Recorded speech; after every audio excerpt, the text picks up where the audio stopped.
Dengan estimasi biaya hemodialisa sebesar 800 hingga 1 juta rupiah per sekali perawatan, ia dan suami yang telah menjadi pensiunan tentu sangat terbebani secara finansial setiap kali harus menjalani terapi yang menjadi penopang hidupnya tersebut. Dengan menjadi peserta dan rutin membayar iuran JKN KIS merupakan keputusan yang tepat. Hal ini turut meringankan beban biaya perawatan hemodialisa yang telah didapatkan selama ini. Dulu ya, di rumah sakit itu kan BPJS nomor sekian. Tapi menurut saya sekarang ini BPJS sudah tidak seperti itu. Kita yang BPJS maupun yang bayar normal gitu dalam satu rumah sakit tetap memperlakukan pelayanan yang sama.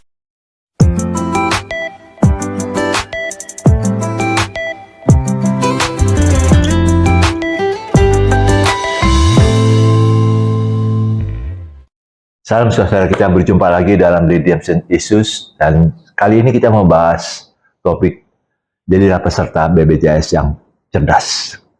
Kenapa harus membahas tentang BPJS? Banyak orang berpikir dulu, orang miskin jarang sakit karena susah. Tapi pemerintah yang saat ini betul-betul menjalankan Pancasila, keadilan sosial bagi seluruh rakyat Indonesia. Sehingga orang sakit bisa dilayani. Sekalipun dia berada di strata yang bawah, bisa dilayani dengan BPJS. Karena BPJS itu banyak menolong. Tapi kita juga harus smart, harus cerdas. Karena sebenarnya pemerintah memberikan fasilitas yang luar biasa pada seluruh rakyat Indonesia untuk bisa memakai fasilitas yang seperti ini. Dan kita bersama-sama lagi dengan Ibu Cynthia. Salam Ibu Cynthia. Halo Pak. Ibu Cynthia punya pengalaman banyak tentang seluk-beluk BPJS sebagai peserta BPJS, dan mungkin Ibu Cynthia boleh bagikan pengalaman Ibu. Kalau tadi katakan BPJS untuk orang miskin, kayaknya sekarang udah enggak Pak. Sudah enggak ya? Justru banyak masyarakat Indonesia yang menyadari bahwa BPJS itu merupakan bagian dari pemerintah yang hak dari setiap warga negara Indonesia. Hak dari setiap warga negara. Betul. Karena kan BPJS itu pemerintah membagi dua kan Pak, menjadi yang mandiri dan kalau yang tidak mampu atau dapat fasilitas dari pemerintah, mereka biasanya digratiskan dengan adanya BPJS yang free. Betul. Artinya setiap rakyat Indonesia asal mau menggunakan BPJS diperkenankan. Betul. Gitu kan. Kalau saya sangat terbantu Pak dengan BPJS ketika kami yang sakit kritis seperti saya ini tentunya harus memiliki biaya yang besar. Iya. Iya kan, dengan treatment-treatment yang ada. Tapi dengan adanya BPJS menurut saya itu membantu sekali Pak, membantu sekali. Tapi bagaimana kita menjadi peserta atau pasien BPJS yang smart tadi Bapak katakan. Contohnya seperti apa sih? Karena BPJS itu kan berganti-ganti dokter. Kita kan tidak bisa pilih dokter Pak. Betul. Sehingga kalau pengalaman saya memiliki data pribadi saya sendiri. Dalam arti bahwa misalkan kami ada periksa darah, lalu kami ada MRI, kami ada ronsen dan lain-lain. Kan itu ada kertasnya Pak. Iya. Biasanya kertasnya itu saya fotokopi untuk diri saya sendiri, lebihan untuk dokternya, dan saya masukkan ke dalam clear order. Oh, jadi pada saat saya berobat, saya ketemu dengan misalkan Bapak nih dokter Andi gitu ya. Saya cerita, oh Pak, saya sakitnya begini. Tapi nanti bulan depan belum tentu Bapak lagi kan. Betul. Nah, saya biasanya memberikan fotokopian itu di dalam saya punya medical record. Jadi saya berikan dok, ini medical record saya yang terbaru, boleh tolong di filing. Ke dalam medical record itu, sehingga pada saat Bapak bukan Bapak yang melihat, itu dia akan ada di dalam medical record saya. Betul. Atau kalau tidak sampai dimasukkan, saya punya file. Pak, minggu lalu saya berobat dengan dokter Andi, yang diberikannya obatnya ini, hasilnya ini hasil periksa saya lab dan lain-lain. Saya mengerti apa yang sakit, apa yang diberikan. Jadi terkadang orang kalau pakai BPJS suka minder ya. BPJS, atau merasa bahwa dulu ya di rumah sakit itu kan BPJS nomor sekian. Tapi menurut saya sekarang ini BPJS sudah tidak seperti itu. Kita yang BPJS maupun yang bayar normal gitu dalam satu rumah sakit, tetap memperlakukan pelayanan yang sama. Karena kan sekarang biasanya dipisah tuh, Iya. gedung yang BPJS sama yang tidak BPJS. Iya, gitu. iya. Dan berarti kan bersama-sama dengan yang lain di BPJS. Nah, salah satunya itu Pak, kita harus tahu gitu, ketika kita sakit, apa sih sakit kita? Iya. Nah, lalu jangan takut untuk bertanya. Pak, saya misalkan dibilang, saya periksa lo, gimana hasilnya dokter? Kalau kita diem aja kan dokter biasanya langsung nulis, oke Bu, 3 bulan lagi periksa gitu ya. Tapi kita perlu tanya bagaimana kondisinya. Jangan nggak enak, jangan merasa nggak bayar atau jangan merasa di bawah BPJS. Itu hak kita. Hak kita sebagai pasien, karena ini kan adalah tubuh kita, sakit kita harus tahu. Iya, kita harus tahu apa yang ada dalam diri kita. Nah, biasanya tuh dokter ketika kita bertanya dia terangkan, oh ya Bu, sudah bagus, misalnya nanti kontrol sekian hari, sekian bulan gitu ya. Kemudian obat-obatan. Misalkan, Bu, saya kasih resep obatnya misalkan paracetamol, ya gitu ya, obatnya ini, obat ini. Jangan ragu untuk bertanya, Dok, saya kasih obatnya ini untuk apa? Karena itu yang makan kita, berhubungan dengan ginjal kita, sakit kita. Jadi pada saat nanti yang berikutnya saya akan informasikan, saya catat Pak, saya punya buku catatan. Tanggal sekian saya ke dokter Andi, misalkan saya dapatnya obatnya paracetamol. Jadi pada berikutnya saya akan bilang, bulan lalu saya dikasih paracetamol. Gitu, sama dokter ini. Jadi kita minta boleh, nggak salah, cuman kalau kita nggak nanya mungkin dokter lupa menerangkan, tapi itu hak kita untuk minta diterangkan obat ini untuk apa fungsinya. Kemudian jangan lupa jadwal periksa jangan sampai terlambat. Jadi kita punya schedule, bulan ini tanggal 1, bulan depan berapa, kita pakai mengingatkan diri kita sendiri untuk datang. Yang utama lagi adalah perpanjang surat rujukan. Iya, 3 bulan ya. Ya, 3 bulan. Jadi Vaskes 1, Vaskes 2, Vaskes 3 memang dibutuhkan sampai Vaskes 3. Jadi kita harus lihat surat kita, jangan nanti sampai rumah sakit kita tidak punya rujukan yang berlaku terus kita marah-marah. Udah datang jauh-jauh nih. Karena bukan salah si administrasinya, tetapi ketika dimasukkan nomor NIK kita atau nomor kartu kita tidak valid, kan kita pakai sistem. Jadi banyak saya perhatikan orang yang marah-marah karena dia sebetulnya lupa untuk mengupdate rujukan. Jadi sebagai pasien kita juga mempersiapkan diri, rujukan pasien yang masih valid, kemudian kita tahu jadwal kita kapan. Kalau memang ada beberapa juga rumah sakit yang bisa pakai jasa, misalkan satu platform, dia bisa pakai satu platform di mana dia bisa untuk tanggal berikutnya dia datang, yang mungkin bisa dipergunakan, ada biayanya, dia bayar sehingga jadi bisa masuk, dan arti bahwa nanti hari hanya tinggal membawa kopi rujukan saja, misalnya seperti itu. Atau kalau memang harus menunggu gitu, kita punya spare waktu di tanggal itu. Seperti itu sih Pak. Lalu ketika kita membaca hasil, saya pernah ada satu kejadian ketika di MRI, saya lihat hasilnya itu buruk sekali. Saya merasa bahwa 1 bulan yang lalu itu saya tidak ada metafase gitu, tidak ada penyebaran. Tapi saat itu penyebarannya sangat hancur gitu Pak, ke semua organ. Dan itu bikin saya shock pada saat itu. Saya ngerasa ini bukan punya saya gitu. Tertukar datanya. Ternyata kita harus hati-hati ketika menerima hasil, dibaca. Langsung dibaca saat itu ya? Dibaca. Apakah itu nama kita sesuai, tanggal lahir kita sesuai, milik kita bukan. Nah, pada kejadian saya, ternyata saya itu mapnya tertukar. Walaupun itu, kadang itu kan laporan itu kan ditujukan kepada dokter. Betul, kepada dokter. Jadi kita baca, minta lihat aja, boleh nggak lihat? Ini punya saya atau bukan? Nah, pada saat saya terima, saya main baca aja, saya tidak cek. Nah, waktu saya lihat begitu, saya panik. Tapi saya yakin itu bukan punya saya. Selidik punya selidik, saya lihat hasilnya, saya kembali lagi ke polinya gitu ya, ternyata saya tertukar, amplopnya sama isinya tertukar.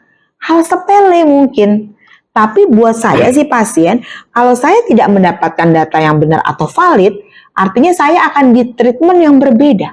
Betul, betul. Nah itu sangat membahayakan teman-teman. Itu membahayakan, jadi kita harus lihat ini punya kita bukan. Iya, iya, iya. gitu. Jadi jangan sampai akhirnya dokter itu kan hanya berdasarkan hasil. Betul, Nah, kita yang harus koreksi, benar punya kita atau tidak. betul. Nah, itu Pak. Lalu kemudian ya pastinya juga kita harus punya punya pemikiran bahwa jangan BPJS itu sebagai yang kelas 2 gitu. Maksudnya gini, ya kalau yang bayar lebih bagus, enggak. Sekarang semua saya radiasi juga pakai BPJS, pelayanannya bagus. Selama yang tadi kita punya rujukan yang valid, kita punya jadwal yang benar, lalu kita cerdas. Jadi jangan lupa untuk bertanya. Apa sekarang yang tadi saya katakan bahwa obatkah atau kondisi kita bagaimana? Lalu kita juga jangan malu untuk bertanya, setelah ini treatment kita apa sih? Betul. Nah, kadang-kadang kita diem aja. Dokter mungkin diem juga, dia takut untuk ngomong karena kita nggak bertanya. Betul. Jadi walaupun dokternya berganti-ganti, saya punya filingnya. Jadi ketika orang nggak ada di medical record saya, mungkin mereka dia buat belajar atau buat apa, saya punya. Malah saya memasukkan, jadi hasil-hasil itu saya suka foto, saya masukkan ke dalam handphone, atau saya kirim ke dalam email, saya buat satu folder. Jadi pada saat kan dokter kan canggih ya Pak, pada saat mana Bu hasil yang tahun kapan gitu, saya punya, saya tinggal email dok, saya email, sehingga buat dia menganalisa. Karena kan kita nggak mungkin bawa yang setumpuk medical record kita ya, bawanya repot Pak. Kalau misalkan mesti lihat ronsen dan lain, jadi yang di foto-foto itu saya bikin. Saya buat folder sendiri di email. Jadi kalau dokter itu butuh, nah saya tinggal email atau saya butuhkan. Jadi jangan takut nanya karena memang kita itu hak kita untuk bertanya. Betul. Nah, biasanya kan kalau dokter yang BPJS itu kan dia pakai ada rekam medis. Dan biasanya kalau dia dokter itu pasien datang ke dokter itu biasanya dokter langsung lihat dulu di laptopnya. Ini bagaimana nih rekam medisnya, laporannya bagaimana yang ada. Makanya itu yang kadang jadi lama. Betul. Kalau yang tadi Ibu bilang itu kalau ke BPJS kita nggak bisa pilih dokter. Berarti kan mereka mesti analisa dulu dari data rekam medis itu. Betul. Sehingga itu kita harus nunggu dokter itu harus analisa dulu sakit kita apa yang harus dibuat dalam tindakan-tindakan selanjutnya. Nah itu yang membuat kita juga di dalam ruang dokter pun juga bisa lebih lama daripada kalau yang dokter yang kita sudah biasa datang. Betul. Karena dia sudah tahu rekam medisnya. Betul. Nah, itu yang memang yang saya perhatikan gitu sih Bu. Tapi yang tadi yang Ibu bilang itu memang setiap kita tuh mesti kita teliti. Kita jangan hanya berharap ada dengan lisan, tapi harus ditulis. Betul, ditulis. Sehingga itu menolong kita juga. Apa sih yang sebenarnya terjadi nih? Kita udah tahu nih rekam ininya kita ini bagaimana nih yang terjadi saat ini. Jadi biasanya kalau ada hasil pun saya suka minta dokter bacakan. Jadi misalnya gini, ada hasil MRI, gimana dok MRI saya? Oh iya bagus. Ada sesuatu, biasanya kan dikasih tahu ada di sini. Nanti saya tanya, ini apa sih dok maksudnya? Oh masih bagus Bu, ini ada misalkan ada pendarahan, ada bengkak atau apa. Dia akan terangkan, sehingga pada saat kita ke dokter yang bulan berikutnya, kalau ditanya, kita tahu. Jadi kita harus tahu jurnal diri kita ini sakitnya apa. Nah, lalu misalkan kita punya catatan tanggal sekian, kepala saya pusing dok. Nah, jadi karena kan dokter itu berdasarkan simptom ya, berdasarkan apa yang kita gejala yang ada, lalu dia mencoba menyimpulkan gitu sakitnya. Kalau si sakit tidak tahu apa yang dia rasakan, bagaimana dokter mau periksa juga Pak? Betul. Kan sulit. Betul. Sehingga bisa lebih membuat tepat sasarannya untuk treatmentnya, dan dia juga bisa lebih tepat juga untuk memberikan obat, misalkan seperti itu. Oke, nah ini menarik. Jadi artinya pasien itu jangan merasa minder, jangan merasa dia, apalagi yang dibantu sama pemerintah, terus jangan merasa ya saya kan dibantu jadi saya harus tahu diri lah. Tapi dia juga harus tahu bagaimana dia juga berjuang untuk bisa sembuh. Karena itu kebulatan hati itu yang bisa mempercepat proses kesembuhan. Betul. Jadi kalau orang merasa kadang-kadang kan, wah maaf, misalkan tanpa menyudutkan, susternya atau adminnya judes begini-begini. Kita jangan kalah untuk itu. Toh itu hak Ya. kita. Hak kita sebagai warga negara untuk mendapatkan pelayanan yang baik. Itu Ya. juga jangan kita semena-mena juga terhadap mereka. Tetapi dengan kita data yang cukup, kita mempersiapkan fotokopi kah, misalkan yang memang yang kartu atau paskesnya disiapkan lebih dulu, sehingga itu juga mempercepat kita. Kadang-kadang kita sudah sampai rumah sakit, ini harus fotokopi 5 lembar. Fotokopinya di mana? Ya. Jauh, take time, sehingga ketika kita sudah datang kita ngerasa bahwa kok lama, padahal sebenarnya kita yang tidak mempersiapkan. Paskes tidak ada, tidak valid. Nah, disiapkan paskes yang valid, kartunya difotokopi, paskesnya difotokopi, perlengkapannya difotokopi, sehingga tidak perlu jalan jauh, Ya. tidak perlu lama-lama. Apa yang dibutuhkan berikan, seperti itu. Tapi sebenarnya ada jadi cerita-cerita ya orang-orang yang ikut jadi peserta BPJS. Sebenarnya ini pengalaman-pengalaman pelayanan BPJS itu juga membentuk mereka untuk punya kesabaran. Ya, Jadi jangan minta saya harus diprioritaskan. Ya, tapi ya ikutin proses. Kadang Ya. memang kayak tadi dokter itu kan cukup lama periksa satu pasien. Bisa lebih dari 20 menit, bisa lebih dari 30 menit juga. betul. Apalagi yang datang ke sana banyak. Betul. Satu poli bisa 40-50 paling sedikit. Satu gedung bisa 400. Iya, betul. Itu berapa gedung yang ada di situ Harus dilayani ya. harus dilayani. Jadi artinya kan saya membayangkan itu kita mesti betul-betul belajar sabar. Betul.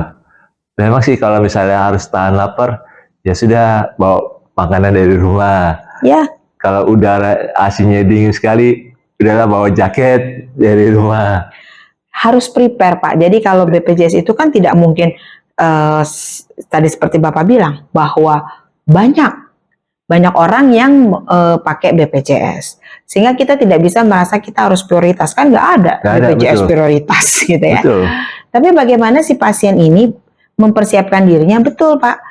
Kalau saya dulu biasanya sudah ada air minum, kemudian bawa roti dari rumah, kalau memungkinkan sudah sarapan, bawa pulpen, dan kita juga belajar tahu letak. Jadi misalkan hari ini harus ronsen, Ya. sebelah mana ronsennya.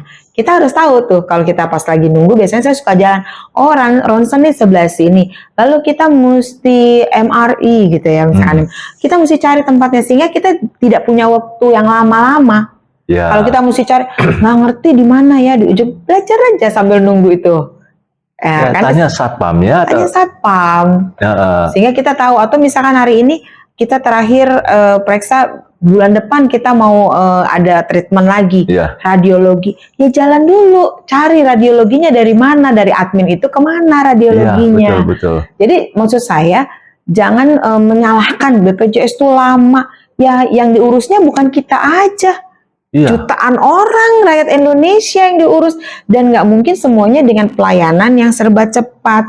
Mereka juga dengan dokter yang terbatas, Betul. dengan admin yang terbatas, melayani ribuan orang. Kita juga mesti sadar gitu, lepas. Nah, ketika periksa kesempatannya ada, mari dipakai. Jangan sudah nunggu lama, udahlah kesel lama dokternya.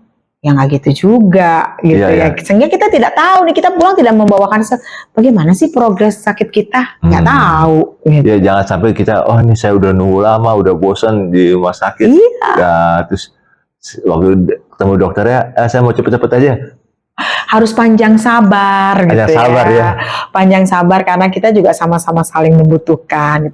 Kalau kita bayar sendiri kan juga berapa banyak Pak kalau Tapi penyakit di rumah itu. sakit yang pakai BPJS itu tetap yang berbayar maupun BPJS tetap prosesnya sama. Sama. Bedanya mungkin kan kalau yang BPJS itu dia ada fotokopian. Iya. Ya. Kalau dokternya juga misalkan dokter BPJS, kalau yang memang bukan dokter yang sedang, kalaupun yang dokter yang ada itu kan bukan dia tidak dokter loh. Iya. Tetapi dia mau mengambil spesialis, dia sudah dokter. gitu ya. Kalau yang dokter ahlinya lagi misalkan yang mentornya ya pasti dia kan di swastanya misalkan Iya. seperti itu dan langsung dengan beliau. Tetapi kalau saya pada saat itu saya periksa pun kan dengan monitor dari dokter yang senior. Betul, Tetap mereka menganalisa Betul. konsulennya ke dokter senior. Jadi Iya.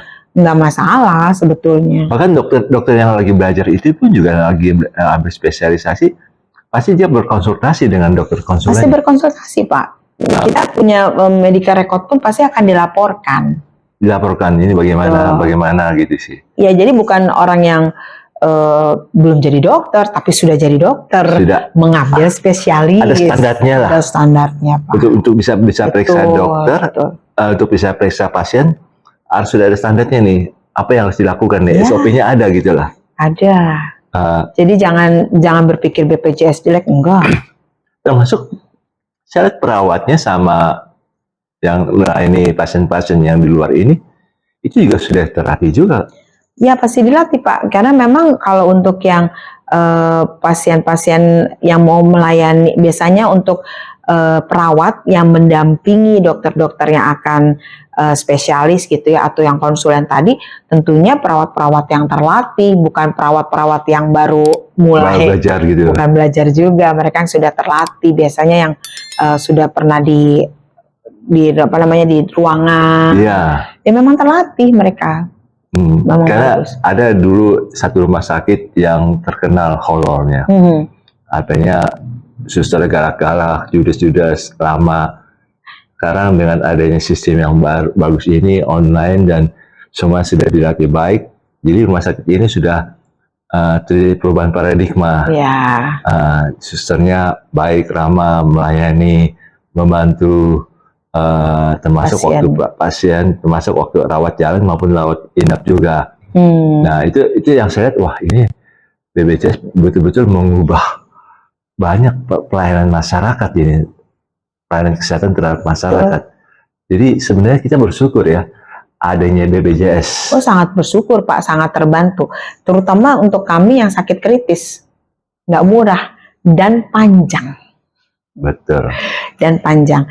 Jadi kalau kalau kita berpikir bahwa BPJS jelek, menurut saya itu kurang, Pak, salah ya. Karena sekarang banyak dari peraturan pemerintah juga kan yang mengharuskan perusahaan memiliki BPJS. Betul. Untuk karyawannya dan sebagai salah satu syarat untuk tender. Jadi kalau saya lihat perawat-perawat sekarang juga sudah berubah menjadi lebih baik, tidak membedakan antara pelayanan BPJS dan non BPJS, dan juga semua rumah sakit kan juga harus ada bagian BPJS. Betul. Terlepas nanti BPJS dengan rumah sakit itu bukan bagian kita, tetapi mereka menyediakan seperti itu.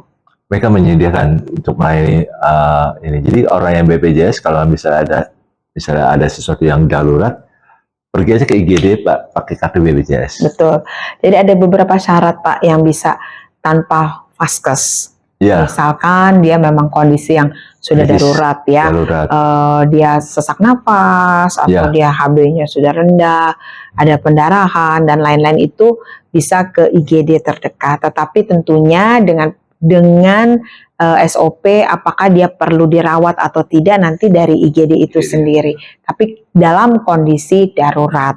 Kalau tidak darurat tetap seperti biasa, vaskes 1, 2, dan 3 gitu. Walaupun mungkin dia nggak bawa kartu BPJS.